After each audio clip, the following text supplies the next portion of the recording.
After all this long journey, and after all we'd done for them scoundrels, here was it all come to nothing, everything all busted up and ruined, because they could have the heart to serve Jim such a trick as that, and make him a slave again all his life, and amongst strangers too, for $40 dirty dollars.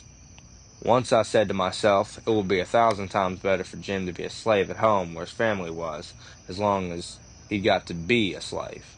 And so I'd better write a letter to Tom Sawyer and tell him to tell Miss Watson where he was. But I soon give up that notion, for two things.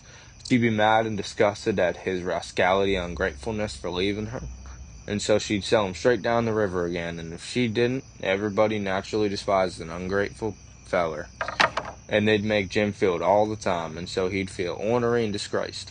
And then think of me. It would get all around that Huck Finn helped a feller to get to his freedom, and if I was ever to see anybody from that town again, I'd be ready to get down and lick his boots for shame. That's just the way. A person does a low-down thing, and then he won't take to no consequences of it. Thinks as long as he can hide, it ain't no disgrace. That was my fix exactly. The more I studied about this, the more my conscience went to grinding me, and the more wicked and low down and ornery I got to feeling. And at last, when it hit me all of a sudden that there was the plain hand of Providence slapping me in the face, and letting me know my wickedness was being watched all the time from up there in heaven, whilst I was stealing a poor old woman's feller that hadn't never done me no harm, and now was showing me there's one that's always on the lookout, and ain't a-going to allow no much miserable things to go, only just so fur, no further.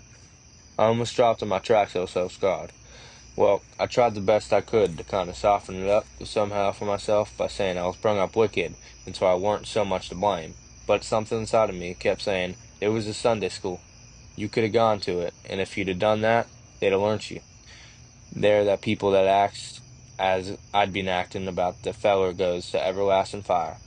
It made me shiver, and I about made up my mind to pray, and see if I couldn't try to quit being the kind of boy I was and be better. So I kneeled down, but the words wouldn't come. Why wouldn't they? There weren't no use to try and hide it from him, nor from me, neither. I knowed very well why they wouldn't come. It was because my heart weren't right. It was because I weren't square. It was because I was playing double. I was letting on to give up sin, but away inside of me, I was holding on to the biggest one of all.